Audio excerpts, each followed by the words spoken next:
Yeah, please subscribe. I need some subscribers. I'm not going to make any money at this, but a few subscribers would give me motivation to continue. Hello. It's been a while since I did an update on my move to Thailand. It's been about a year, but I'm still planning to go to Thailand. Not planning. I actually am going to go to Thailand probably by December, next 2 months, the end of 2025. I did visit Thailand for almost 2 months on tourist visa last November and December. Everything went really well. Learned a lot. Um, so I'll give everybody a quick update on what I've done and how I got here. And then I'll give you a more detailed update on the move and what I'm doing and how I'm preparing and how I shipped all of my household goods. They're in Isaan right now at a reasonable price. It's about $6,000 to ship all of my household goods. I mean, everything. As long as it could fit on a pallet or container, and my sofa did, so my sofa's there. All of my furniture, all of my kitchen stuff, all of my clothes, all of my books, 82 boxes. I guess I just gave you an update on that. Yeah. So how did I get here? Well, I worked as an engineer, master's degree electrical designing microprocessors for many years. Did that for about 15 years. Then I got a law degree and did patent law and intellectual property law for about 15 years. And then Northrop Grumman called me out of the blue. They're like, Rod, we've been scouring the country for somebody with microprocessor design skills because we're building a super, or not supercomputer, a quantum computer, sorry. So a quantum computer down here in Lithicum, Virginia, and we need someone like you to help build up a digital circuit design flow. So we could build these digital circuits to operate, really fast at absolute zero or 3 degrees Kelvin to be exact. So, synopsis tool flows didn't work. These existing tool manufacturing techniques didn't work. So I helped them for a year. And then when I came back December of 2022, I thought my marriage was fine. I married a Thailand lady and we were married for 32 years at that time. Came back. She wanted to visit her sister, Georgia. So I took her to the airport. She got on the airplane. Went to Georgia from Ohio, and she stopped answering the phone. So I thought that's weird.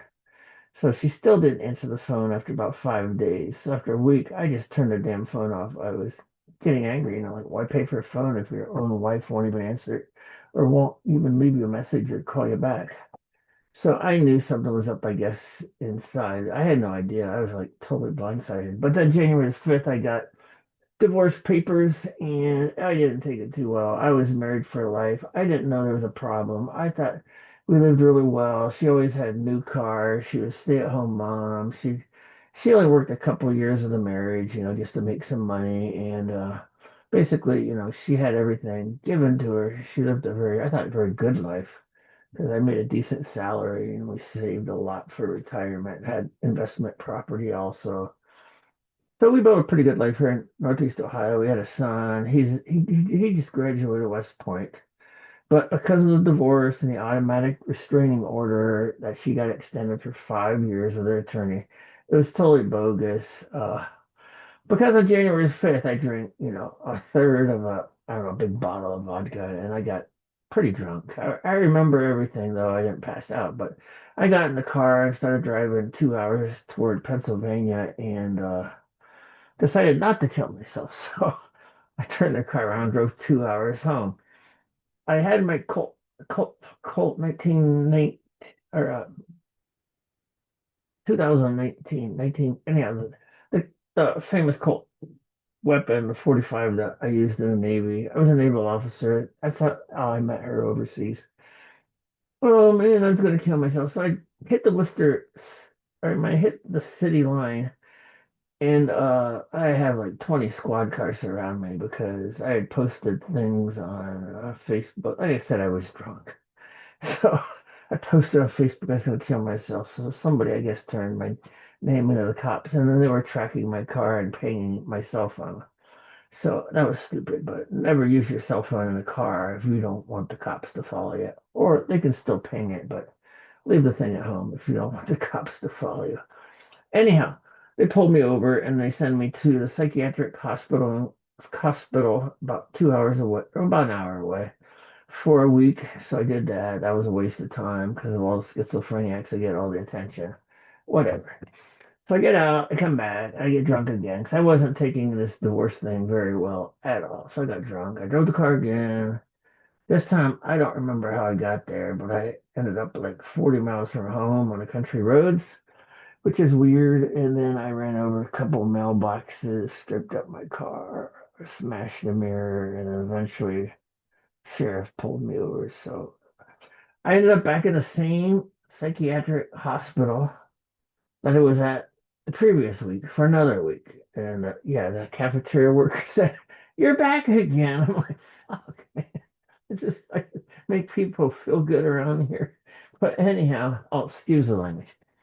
Anyhow, yeah, so I get out of there and I did much better. I started to, I was still depressed, going through, divorce withdrawal symptoms or whatever. Had anxiety, went to the doctor, got a lot of medicine for that. But I was really depressed for about a month, hardly could move, get off the sofa. So what I decided to do, go to Thailand. Yeah, that'll make me feel better. and, and on Hi, Cupid. I did meet a really nice lady. She happened to be from Chiang Rai, and I went, and she picked me up at the airport, and she's like, I didn't see her at first. It's a small airport, but I didn't know where to look because they had like a teeny tiny little waiting area, like about 15 people maybe. It was like small. So I didn't even notice, I'm just looking, where's the exit? 'Cause I'm thinking, I'll go through like customs or something and get on the exit. But there's no customs. I just traveled from Bangkok. And yeah, she says, "Hey, Mr. My name." And then she jumps in front of me and scares the crap out of me. I'm like, I scream, and everybody's at the airport looking at us. It's like, I didn't expect that. But she starts singing and humming and brings me to her car and hugs me and holds me. I mean, she was good. She did all the right things, but I kind of knew what the game was. I wasn't, I went there for a good time, and she delivered. I'll tell you, we we went to night markets and everything. Had a great time. I don't know. This introduction is getting along, so maybe I'll end it here. Make this a video, and then make a new video where I'm at today. Let's do that. Hello. Okay, this is September 7th. I'm sorry, October 7th, 2025. It's been about a year since my last YouTube video of any kind. I've been busy rebuilding my life after my divorce. You can see about my divorce that cost me a lot, but not so much I can't go to Thailand and live very comfortably. So that's still the plan. I'm going to go to Thailand. I've made lots of plans to arrive there. Probably within the next 3 or 4 months would be my best guess. I don't think it should be much more than that. It might be in 1 or 2 months. I'm not sure. But some personal events will clear that up very soon. But yes, I'm studying Thai. I have gone through a lot of medical examinations. Nothing serious, but stuff I just want to get cleared up. I'm with the VA, Veterans Administration. Since I was an officer in the Navy, I use them. I haven't worked in 2.5 years, so I've been unemployed. So I'm like partially disabled. I got some VA disability. I have a government pension. I worked in the government 7.5 years, so I get 7 years worth of pension. I had a pretty high salary working as an officer and then as an attorney.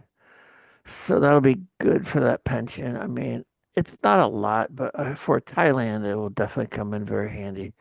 And then in 2 years, I will be 62, well, less than 2 years, and can do Social Security if I want. But there's plenty of funds until then. I'm looking to buy land. Well, not me, but my Thai partner will, because as you know, us foreigners or expats can't own land in Thailand and build a house. My name is definitely going to be on the deeds. I realize I won't be the primary owner, but if there's a breakup, I want to recover at least half of what I put into it. I mean, I'll be honest, I'll probably be putting all the money in, but I don't want to be like so many other people that when they have a breakup with their partner, they lose pretty much everything they put in. So I don't want that to happen. So I'm going to have a good Thai lawyer. Yeah, I'm going to live in the Isaan region. So my girlfriend's been teach over the last 2.5 years has been teaching me how to speak Isaan language and Central Thai. Central Thai is, I guess, spoken everywhere, but in the South they have their own version of Thai, and in the Central and West, and the Isaan version in the East. So, and it's surprisingly quite different than Central Thai. A lot of words are, I mean, a lot, but some are still the same. So it's not a total waste of time to learn Thai, which is the Central Thai, which is important to know. Oops, sorry about that. I don't want to restart the video, so I just fixed that. Um, yeah, so I've been staying with my mom, so I don't have hardly any expenses. So all of my money after the divorce is still intact. I've invested in Bitcoin, and that's done remarkably well. It's like the day after the divorce was final. I think it was around October the 6th, so almost 1 year ago. I don't know if there's a statute of limitations on that or not, but I could check it out. But anyhow, I have a reason for that, but I'm not going to reveal it here because I never know who's going to be watching. Like the X. Sorry about that again. I'm moving my foot, holding the cord. Anyhow, so yeah, I accomplished a lot the past 2 years being unemployed. And it turns out, since I had a weapon in my car when I almost committed suicide, that I have that misdemeanor on my record for having a weapons possession, and it's non-violent. I didn't threaten anybody. It wasn't killing, but it's prevented me from obtaining work after I had worked for six figures for about almost 15 years. So I maxed out Social Security many years, and that should be a pretty good check when I start collecting it. And I'm thinking about just collecting it at 62. I don't know how long I'm going to live, hopefully a very long time, but I don't really need all the Social Security, and I just kind of like to start collecting it for, Thailand. Because I believe that'll pay a lot of the bills, along with the military pension and the little bit of disability from the VA pension. Plus, all of my savings and retirement stuff, and I still own a Bitcoin ETF that tracks Bitcoin very precisely. So I still think Bitcoin's going to go a lot higher. I took a lot of math as a graduate student and before I became a law student. So I understand the blockchain theory and how it crunches on crypto algorithms on a nonce to eventually, produce the answer that matches, the previous block value in the blockchain so they can add the block and keep the chain of blocks ongoing with every block encrypted into the next block, plus all the data within the block, which is the buying and selling of Bitcoin amongst traders or users of Bitcoin. That's all encrypted, so it's going to be hard to break. I mean, I'm a little worried about quantum computers. Will they be able to bust the code because they'll be so much faster than traditional computers? But I've read some articles, and I believe, there'll be a way to extend the key size to make it more secure. So it'll be much harder for quantum computers to break. So I'm not too worried about that. I mean, yeah, that's a sidetrack. But that's part of the plan, of going to Thailand, investing my money and saving it. I don't want to lose my money. I've watched hundreds, maybe thousands of videos about expats that go to Thailand, and within a year or two, they meet a girl early on, usually a bar girl. Bad idea. Not a local girl, not an Eastern girl that's from a farm or hasn't been a go-go dancer or working in Pattaya or Soy Cowboy or Nana Plaza. So anyhow, excuse me, and so you don't want to meet those kind of girls. But if you do, you're really, really subject to be taken. I mean, they're good at what they do. They're pros. They they play on your emotions with a sick mom and a sick family member, and if you don't help, you're gonna feel like a jerk, you're gonna feel bad. And before you know it, you're buying this, you're buying that, you're buying land or building a house on their land, and none of it's in your name. And even if it is, I I'm guessing the best you can get back is half of what you put in because you're going to be putting, everything in to build whatever it is you're going to build. Anyhow, that's a sidetrack. But there's lots of YouTube videos of people discussing horror stories or just reading emails of subscribers that tell about the horror stories. But back to me. So I went to Thailand and a lovely lady convinced me, or I had such a great time that I still, love Thailand and the people, even though my Thai wife of 33 years, she was from Kanchanaburi, Thailand, about an hour, 2 hours west of Bangkok. Even though she completely blindsided me with a divorce, I didn't even know it was coming after 32 years, and I still don't know exactly why she did that. Now she's working in a factory, working her butt off, and she's 4 years older than me, so she's 64 working in a factory. I mean, she's got pretty good money after being divorced. But it looks like she wants to stay in the USA. I mean, if I was her, I would go back to Thailand. Yeah, she'll have some loss of face because, she got divorced from her husband of many years. So I imagine that might be the reason she doesn't want to go back to Thailand. At least from what I can tell, I'm on a restraining order, so I never talked to her. My brother occasionally hears from her. I got a cat I want to get rid of, and she put in the restraining order or the divorce decree also that she gets the cat. Okay, two cats. One cat died. He had an intestine problem and it killed him. But anyhow, so my my stuff arrived in Thailand within this last week. It was an Allied truck. It pulled up. Four guys got out, and my current friend, we've been together for, I mean, we're on Facebook all the time, except at the moment. We watch each other sleep for all night. She watches me sleep. I watch her sleep when we're both awake, which is me usually up at night. Because of 12-hour difference, we talk about anything and everything. We were together 2 months, at the end of last year, and she's very mature. Yeah, from Isaan, of course. Um, Seems like a really, really with it person. She's had good jobs. Um, and we're planning the future, reasonable, and she knows I'm not gonna buy everything for the family. We're gonna set a monthly budget that's reasonable, and if there's anything left over, she could help me save, some money. Yeah, maybe we'll help the family out a little bit, but it's not gonna be automatic for sure. That's not gonna happen. So we'll see how that goes. I am going to be very adamant about that. One thing I am is very strict about money. I don't buy really extravagant things except maybe for a car and a house. Um, I think that's part of the reason my ex-wife might have left me because she called me selfish sometimes. I'm like, you're driving like a nice car, you're living, in a nice house, you don't pay for anything.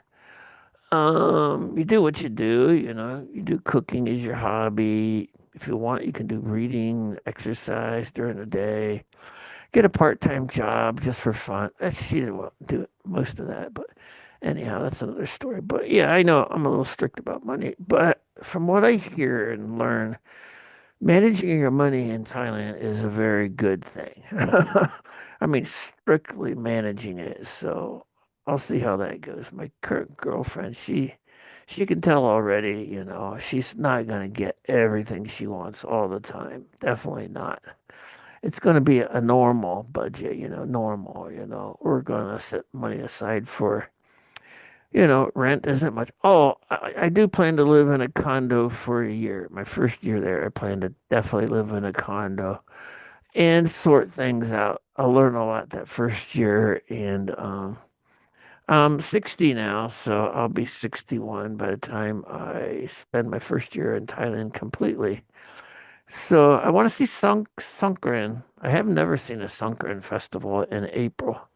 So I hope to be there by April to see Songkran. It's the wet season now, so that seems to be winding down from what I can tell, but I still don't know Thai weather that well. I know it's hot. That's the one thing that could bother me.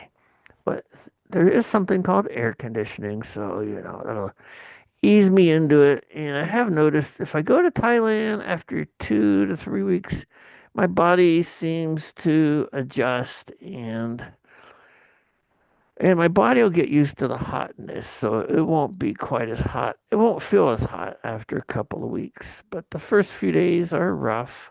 You go outside, you get sweaty, and it's just hot. And it's good to avoid the middle of the day. I know a lot of people do that. Farmers, they get up early, work their farms, take several hours off in the middle of the day, and then work on the farm in the evening again, and then go to sleep. So yeah, you don't want to plan a whole lot in Thailand in the middle of the day. Pretty much any part of Thailand you live. I won't be bothered by the smoke when the farmers burn all the crops up north. I don't know if you know about it, but they do it every spring. Spring. I guess that's between about February or March for the next 3 or 4 months. So it's a lot of smoke up north some years. People go from the north to Bangkok, where the air is actually better than up north, from what I hear.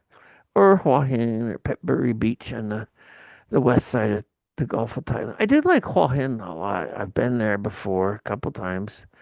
And it's smaller, it's quieter, it's not at all like Pattaya. It's got a nice market. It's fairly good size, but I wouldn't really call it a very big city at all. Not as big as Udon or Chiang Mai. Not even as, I wouldn't even say it's as big as Chiang Rai. I don't know the population of Chiang Rai. I do know Udon has was about 75,000 people to 100, somewhere around there. I mean, that's a lot less than Bangkok's, what, 20 million, including Bangkok and all the suburbs and adjoining areas. So yeah, Udon Thani is a major city. It has three shopping malls, which is nice. Um, yeah, the airport's only has two terminals, so that's still small.